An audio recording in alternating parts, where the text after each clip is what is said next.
ಪ್ರಜ್ವಲ್ ರೇವಣ್ಣಗೆ ಸಿಗುತ್ತಾ ಅಜ್ಜಿಯ ಆಶೀರ್ವಾದ?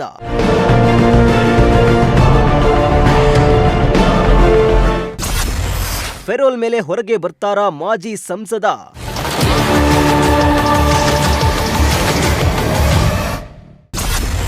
ಅಮ್ಮನ ಆಸೆ ಈಡೇರಿಕೆಗೆ ಮುಂದಾಗ್ತಾರಾ ಎಚ್ಡಿಕೆ? ಯಾವಾಗ ಕರ್ಕೊಂಡ್ಬರ್ತೀಯಪ್ಪ ಅಂತಕ್ಕಂಥ ಒಂದು ಮಾತು, ಅದು ಇವತ್ತು ನನಗೆ ನೋವಿದೆ.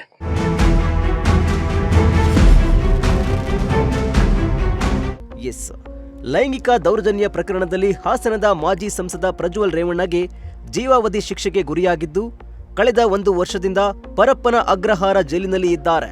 ಜೀವಾವಧಿ ಶಿಕ್ಷೆಗೆ ತಡೆ ನೀಡಿ ಜಾಮೀನು ನೀಡುವಂತೆ ಪ್ರಜ್ವಲ್ ರೇವಣ್ಣ ಹೈಕೋರ್ಟ್ಗೆ ಮನವಿ ಸಲ್ಲಿಸಿದರೂ ಕೂಡ ಅರ್ಜಿಯನ್ನ ಕೋರ್ಟ್ ವಜಾ ಮಾಡಿತ್ತು.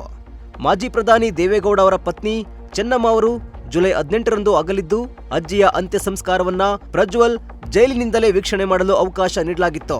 ಅಜ್ಜಿಯ ಅಂತ್ಯ ಸಂಸ್ಕಾರವನ್ನ ಕಂಡು ಪ್ರಜ್ವಲ್ ಜೈಲಿನೊಳಗೆಯೇ ಕಣ್ಣೀರು ಇಟ್ಟಿದ್ರು. ಇದೀಗ ಇದೇ ಜುಲೈ 30ರಂದು ಚೆನ್ನಮ್ಮ ಅವರ ಆರಾಧನಾ ಕಾರ್ಯಕ್ರಮ ಇದ್ದು ಪ್ರಜ್ವಲ್ ರೇವಣ್ಣರನ್ನ ಫೆರೋಲ್ ಮೇಲೆ ಕರೆತರುವ ಚಿಂತನೆಯಲ್ಲಿ ಕುಟುಂಬಸ್ಥರು ಇದ್ದಾರೆ.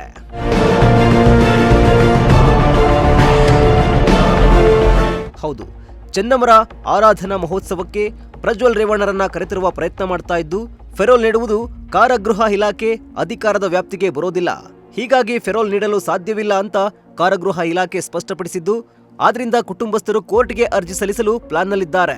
15 ದಿನಗಳ ಕಾಲ ಫೆರೋಲ್ ಸಿಕ್ಕಿದ್ರೆ ಪುಣ್ಯ ತಿಥಿ ದಿನ ಬಿಟ್ಟು ಬೇರೊಂದು ದಿನ ಅಜ್ಜಿಯ ಸಮಾಧಿಗೆ ಕರೆದುಕೊಂಡು ಹೋಗಿ ಪೂಜೆ ನೆರವೇರಿಸುವ ಸಿದ್ಧತೆಯನ್ನ ಕುಟುಂಬಸ್ಥರು ಮಾಡಿಕೊಂಡಿದ್ದಾರೆ.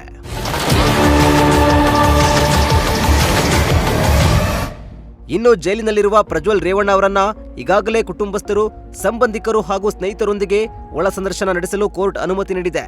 ಆದರೆ ಕಾರಾಗೃಹದ ನಿಯಮಗಳನ್ನು ಪಾಲಿಸಬೇಕು ಎಂದು ಕೋರ್ಟ್ ನಿರ್ದೇಶನ ನೀಡಿದೆ.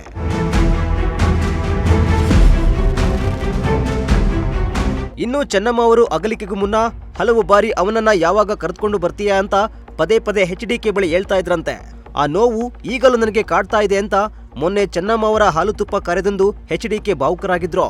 ಆದ್ರೆ ಒಂದು 2-3 ಬಾರಿ ಒಂದು ಕುಟುಂಬದಲ್ಲಿ ನಡೆದಿರ್ತಕ್ಕಂಥ ಪ್ರಕರಣದಲ್ಲಿ ಯಾವಾಗ ಕರ್ಕೊಂಡ್ಬರ್ತೀಯಪ್ಪ ಅಂತಕ್ಕಂಥ ಒಂದು ಮಾತು ಹೇಳ್ತದೆ. ಅದು ಇವತ್ತು ನನಗೆ ನೋವಿದೆ. ಅವರಿಗೆ ಅಂತ ಒಂದು ಸನ್ನಿವೇಶಗಳನ್ನ ತಡಿಲಾರ್ದೇನೆ ಇವತ್ತು ಇಂಥ ಒಂದು ದಿನವನ್ನ ನಾವೇನ್ ಕಾಣಬೇಕಾಗಿದೆ. ಬಹುಶಃ ಇನ್ನೂ ಒಂದು 3-4 ವರ್ಷಗಳು ಆ ರೀತಿಯ ಒಂದು ಇವತ್ತಿನ ದಿನ ನಾವು ನೋಡ್ಲಿಕ್ಕೆ ಸಾಧ್ಯ ಇರಲಿಲ್ಲ. ಆದ್ರೆ ಅದನ್ನ ದೇವರು ತೀರ್ಮಾನ ಮಾಡಿರೋದು, ನಾವಲ್ಲ. ಆ ದೇವರ ತೀರ್ಮಾನಕ್ಕೆ ನಾವೆಲ್ಲರೂ ತಲೆಬಾಗಲೇಬೇಕು. ಪ್ರಜ್ವಲ್ ಬಂಧನವಾದ ಬಳಿಕ ಎಲ್ಲಿಯೂ ಅಷ್ಟಾಗಿ ಪ್ರಜ್ವಲ್ ರೇವಣ್ಣ ಬಗ್ಗೆ ಮಾತನಾಡದ ಎಚ್ಡಿಕೆ ಇದೀಗ ತಾಯಿಯ ಆಸೆ ಪೂರೈಸಲು ಮುಂದಾಗ್ತಾರಾ? ಪ್ರಜ್ವಲ್ ರೇವಣ್ಣನನ್ನ ಫೆರೋಲ್ ಮೇಲೆ ಕರೆದುಕೊಂಡು ಬರ್ತಾರಾ? ಜಾಮೀನು ಕೊಡಿಸಲು ಎಚ್ಡಿಕೆ ಹೋರಾಡುತ್ತಾರಾ ಅಂತ ಮುಂದೆ ಕಾದು ನೋಡಬೇಕಿದೆ. ಅಲ್ಲದೆ ರೇವಣ್ಣ ಕುಟುಂಬ ಹಾಗೂ ಎಚ್ಡಿಕೆ ಕುಟುಂಬದ ಮಧ್ಯೆ ಇದ್ದ ಕೆಲ ಮನಸ್ತಾಪಗಳು ತಾಯಿ ಚೆನ್ನಮ್ಮರ ಅಗಲಿಕೆಯ ನೋವಲ್ಲಿ ಒಂದಾಗ್ತಾರಾ?